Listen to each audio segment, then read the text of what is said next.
To truly embody the spirit of being about that business and going beyond average hard work, it's essential to cultivate a mindset and approach that sets you apart from others in your field and areas of interest.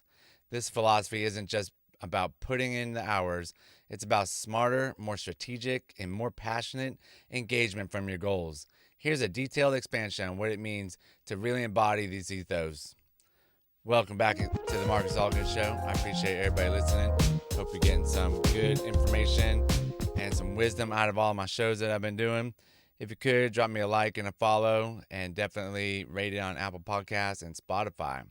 So today we're going to be talking about being about that business. And being about that business, I'm talking about, putting in the extra work, doing the hard work, going above average, just being the best person that you can be. So cultivating a business-driven mindset, first you're going to have to do purpose-driven work. Being about that business means having a clear vision and purpose. It's knowing what you want to achieve and why it matters deeply to you.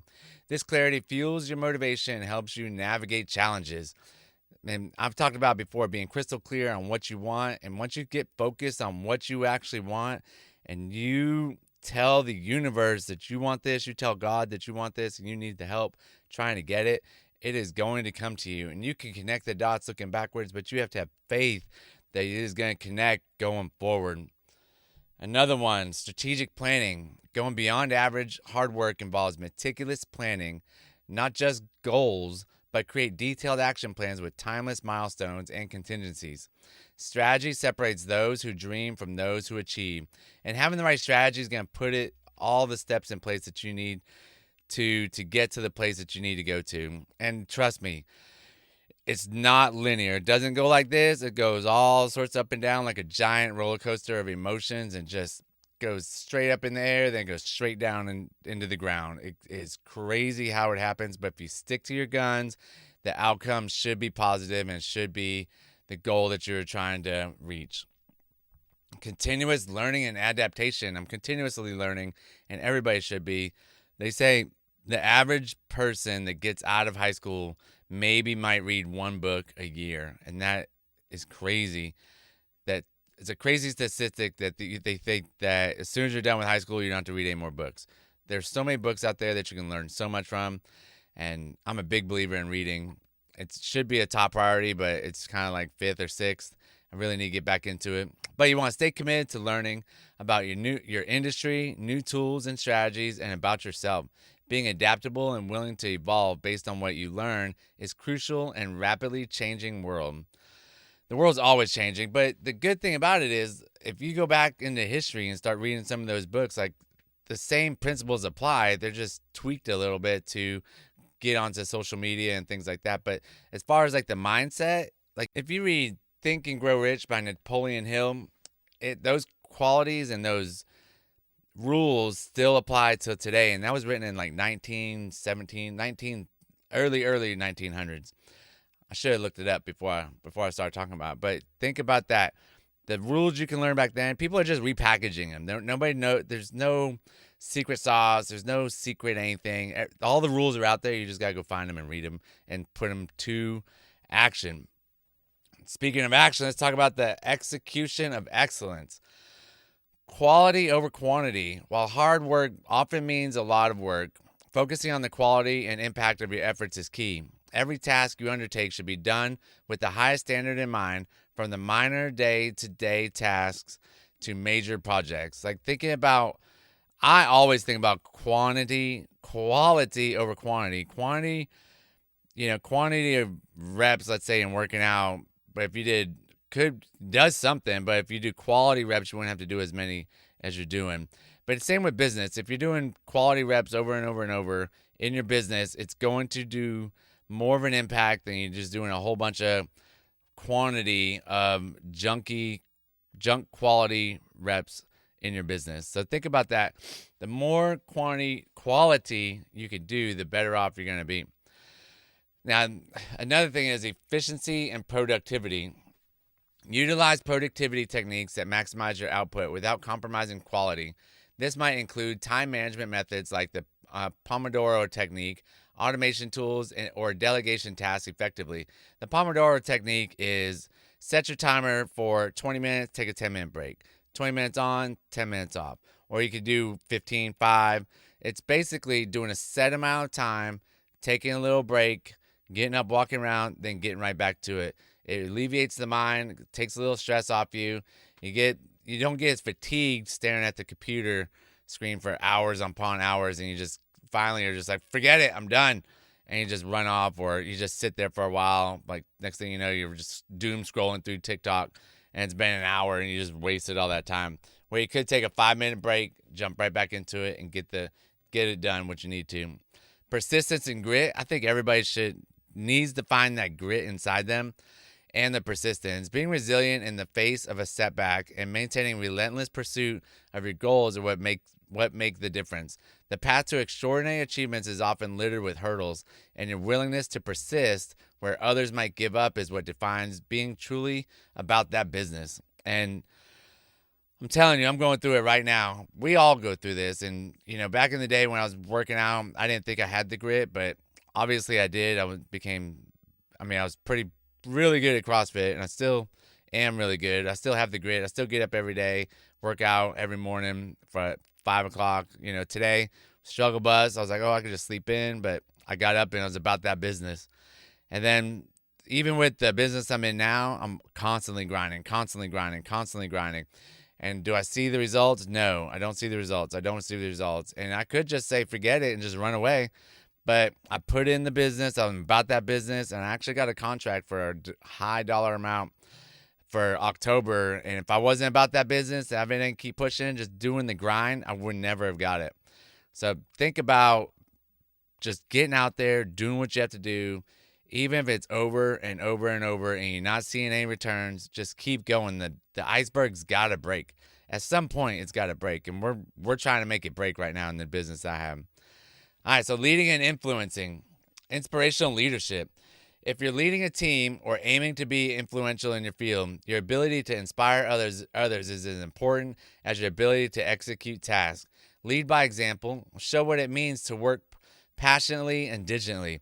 I personally, in my business, I'm hands-on. I try and do as much out of the business as I can to work on the business.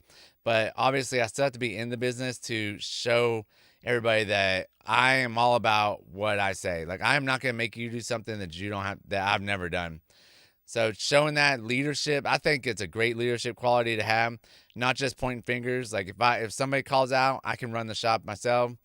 And, there's a lot of business owners out there that if somebody calls out in their work or shop or whatever, like, they don't even know how to do it. They're just out there running it. Nothing wrong with that, but I'm a big believer in leadership, shows how to do it, when to do it, and won't make you do things that they haven't already done. Building relationships.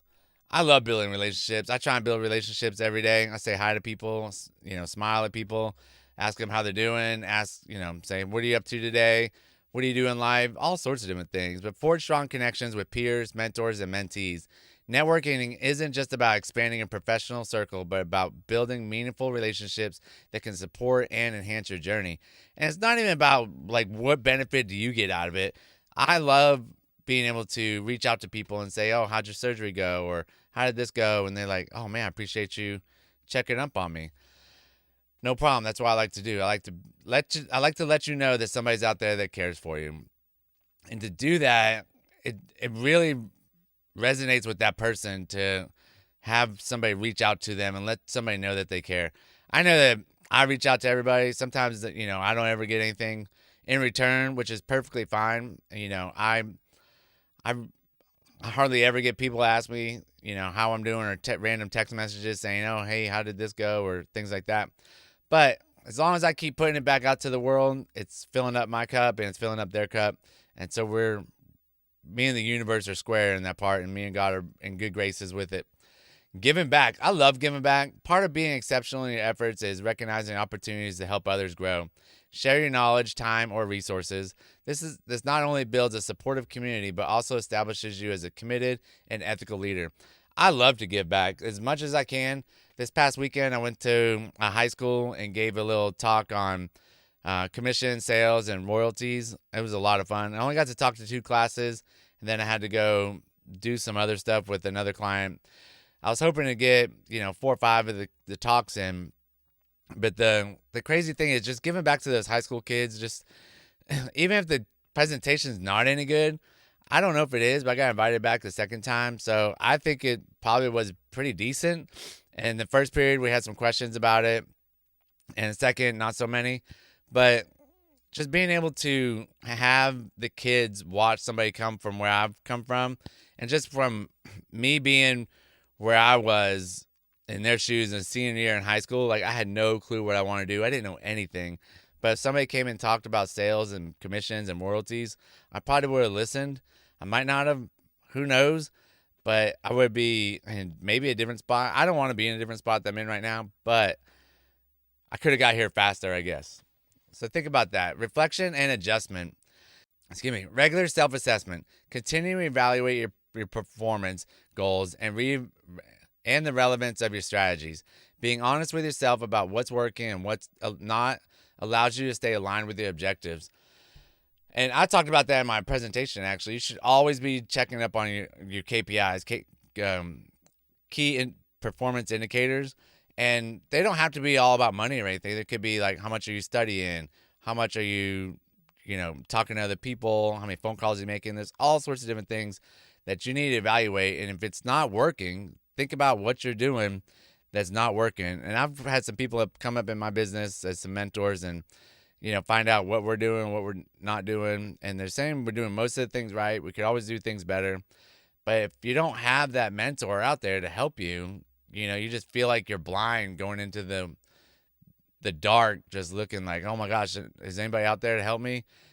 Yes, there is people out there to help you, but you also have to be honest with yourself. If the mentor tells you you're doing something wrong, you have to look back and say, yep, I'm doing it wrong. Let's fix it. The health and well-being. Hard work should not come at the expense of your health. Maintain a balance that includes mental and physical well-being, understanding that a healthy body and mind are critical for sustained efforts. I love working out. I love fitness. I love nutrition. This part is not the hard part for me. Actually implementing, stricter rules on employees and things like that. That's the harder part. Enforcing people that are late, enforcing, call-ins and things like that. That's the hard part for me. The health and well-being, I'm a true believer. If you get to, especially if you can work out in the morning, once you get done working out in the morning, there's nothing else that can stop you throughout the day. You've already put your body through torture. You already you've already won the day. You woke up early. You wanted to go back to bed, but you told the negative voice, no, I'm getting up. You already worked out. You beat yourself up for an hour. And then you got ready, and then you got your kids ready or whatever. Like, all those wins, you've already done more by 7 o'clock than most people have done before 5 o'clock p.m.